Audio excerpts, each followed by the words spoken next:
ایک شہر کے اندر ایک مالدار شخص تھا، اس نے اپنے یہاں ایک بڑی اچھی دعوت کرنی تھی، اور اس کی بڑی تمنا تھی کہ زمانے کے ولی حضرت حاتم اصم رحمۃ اللہ تعالی علیہ اس کے گھر تشریف لائیں۔ اس نے جا کے حضرت حاتم اصم کو اپنے گھر دعوت دی کہ حضور آپ کرم فرمائیں اور میرے گھر تشریف لائیں۔ تو حضرت نے پہلے تو انکار کیا، اس نے کافی ضد کی، تو کہا کہ ٹھیک ہے میں اگر آؤں گا تو میری 3 شرطیں ہوں گی۔ کہا حضور وہ شرطیں کیا ہوں؟ پہلی شرط تو یہ ہوگی کہ میں جہاں چاہوں گا وہاں بیٹھوں۔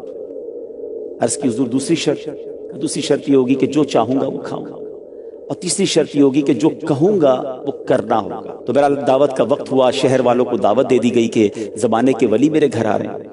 اب کمال یہ ہوا کہ جب حضرت سیدنا حاتم اصم رحمۃ اللہ تعالی گھر تشریف لائے تو جہاں لوگ اندر موجود تھے، باہر چپل پڑے ہوئے تھے، تو انہوں نے جا کر وہیں وہ تشریف فرما ہو گئے، چپل کے پاس ہی بیٹھ گئے۔ کہا حضرت آپ کے لیے دعوت سجائی ہے، سارے مہمان آپ کا دیدار کرنے آئے ہیں، اندر آپ کے لیے بیٹھنے کا انتظام بھی ہے۔ فرمایا میں نے کہا تھا کہ جہاں چاہوں گا وہاں بیٹھوں گا۔ اب کھانے کا وقت ہوا، کہا حضور اندر چلیے، طرح طرح کے کھانے موجود ہیں، جو پسند فرمائے وہ کھائیے گا۔ تو آپ نے اپنی جھولی سے ایک سوکھی روٹی کا ٹکڑا نکالا اور وہ آپ کھانے لگے۔ بڑا حیران ہوا کہ حضور میں نے تو سارا انتظام کیا آپ کے لیے۔ فرمایا میری دوسری شرط تھی کہ جو چاہوں گا وہ کھاؤں گا۔ کچھ نہ کر سکا۔ اب وقت ہوا، دعوت کا اختتام ہوا، لوگوں نے طرح طرح کے کھانے کھائے اور بڑے مزے سے کھائے، مگر اس کے بعد اب آپ نے فرمایا کہ میری تیسری شرط کا وقت ہو گیا ہے، ایسا کرو ایک بڑا سا چولہا لاؤ اور اس کے اوپر ایک توا جو ہے وہ رکھ دیا جائے اور اسے اور خوب گرم ہونے دیا جائے۔ اس توے کو گرم کیا گیا اور آپ اپنے چپل اتار کر ننگے پیر اس توے پہ کھڑے ہو گئے، اور آپ نے کچھ اس طرح فرمایا کہ یا اللہ میں نے آج کے کھانے میں یہ ایک سوکھی روٹی کا ٹکڑا کھایا ہے، اور یہ کہہ کر آپ نیچے تشریف لے آئے۔ اور اب تمام لوگوں سے کہا، اس علاقے کے اس شہر کے بڑے بڑے امیر لوگ تھے، کہ سارے لوگ اپنے چپل اتاریں اور اس توے پہ کھڑے ہو کر آج کے دن کے کھانے کا حساب دیں۔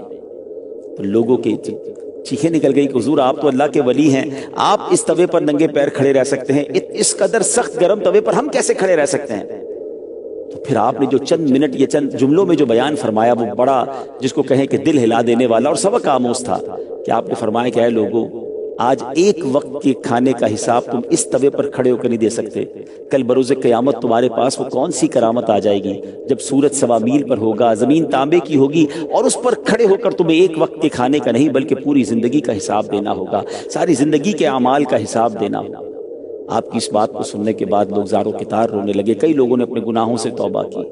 تو میرے پیارے اسلامی بھائیوں، اللہ والے ان کا انداز کیسا ہوتا تھا اور کس قدر سبق آموز وہ بات کیا کرتے تھے۔ اگر آج بھی ہم بھی سوچیں تو زندگی میں اس قدر مگن ہیں کہ ایسا لگتا ہے اپنی آخرت کو ہم بھلا بیٹھے ہیں۔ ہم شاید یہ سوچنا چھوڑ دیا ہے کہ دنیا میں تو ہم اپنے اکاؤنٹس کا حساب کرتے ہیں، کچھ لوگوں کی جون جولائی میں کلوزنگ ہوتی ہے وہ اس میں بیزی نظر آتے ہیں، کچھ کی دسمبر میں کلوزنگ ہوتی ہے تو وہ اس میں اپنے حساب کتاب میں بیزی نظر آتے ہیں کہ سال بھر کا حساب دینا ہے، ٹیکس کا حساب دینا ہے، اسٹاک کا حساب دینا ہے۔ مگر کبھی اکیلے میں بیٹھ کے یہ سوچا کہ ہم سب کو مرنے کے بعد اپنی پوری زندگی کا بھی کہیں حساب دینا ہے۔